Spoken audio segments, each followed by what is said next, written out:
not to face necessarily street-to-street fighting, but to try to aim to clear individual pockets and take control of those.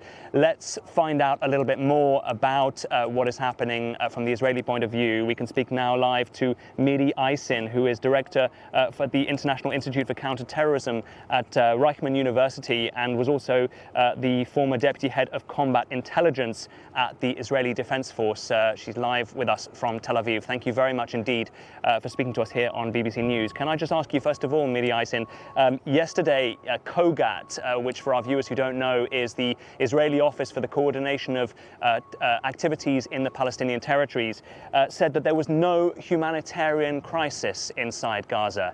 Do you share that view? What we've been seeing both today and in the last few days, as I've been listening to the wonderful person in Cairo, listening to you, to Yolanda before, can we all agree that war is a horrible thing? And yes, the humanitarian aspect of it is the absolute worst. How about let's try and finish a war, and wars don't happen.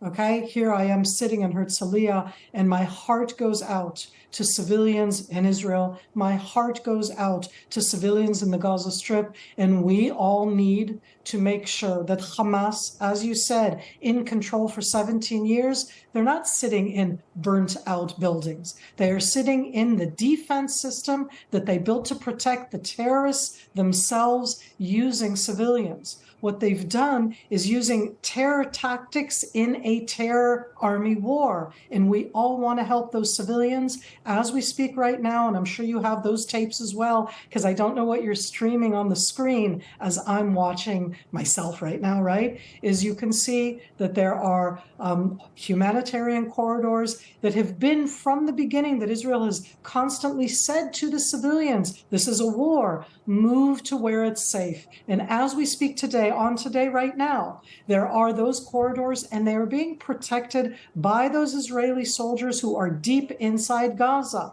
Who is trying to stop the civilians from going south? The Hamas. Those civilians are their protection. My heart goes out to them. We'd never target them. And this is one of the biggest challenges for me as a mother and as a colonel. How do you do it even better? I want us to be held up to the level that you're constantly demanding of us. But, oh, my God, what are we supposed to do?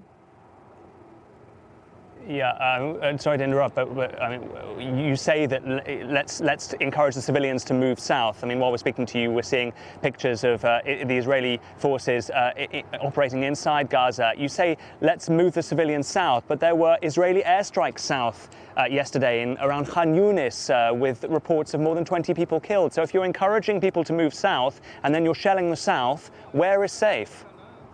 Where is safe? Israel has defined from the beginning, first of all, where is safe is when Hamas does not do, not just the attack of October 7th. You realize they've been planning this for years from the Gaza Strip. They didn't wake up and do that atrocity on October 7th without training, planning, and building their defense system. So I look at the civilians, and Israel was very clear of the safe areas, and those safe areas are safe areas. Is the war nice and easy and pretty? As I said before, I am going to agree. It is horrible. Wars are horrible. And in wars, sadly, civilians get killed. There's a difference, and I do think that there's a difference between the atrocities of October 7th and the continuation of the lies that have continued with that, and with our trying to go against what this terror organization did. And please put on also the films that we've put out there. It's not that it's pretty, of droves of Palestinians over the last few weeks and over today and yesterday,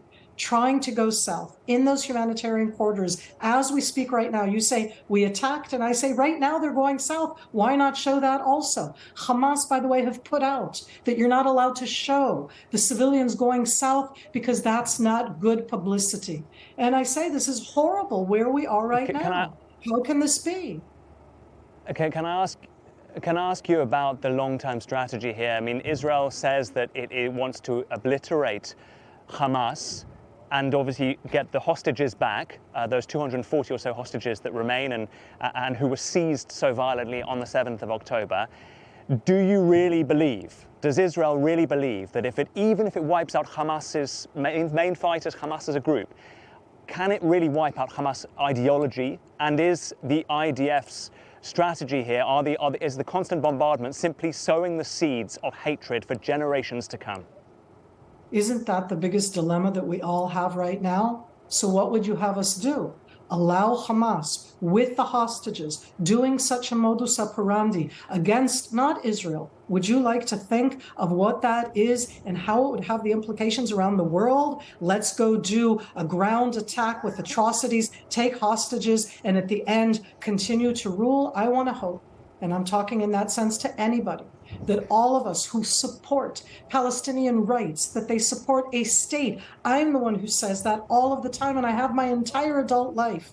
Hamas is not the one who wants to build that safe Palestinian state. They want to obliterate Israel.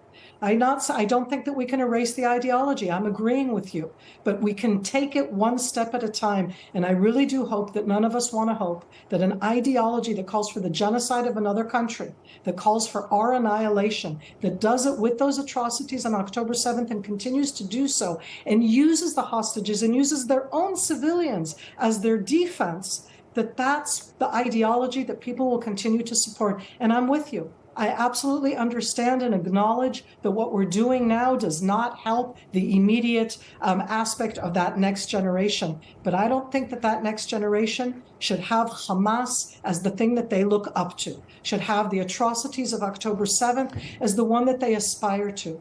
We need to, as I said, war is horrible, and Hamas started the most atrocious war there is. Okay, Miri Aysin, Director of the International Institute for Counter-Terrorism, live from Tel Aviv. Thank you very much indeed. Talking about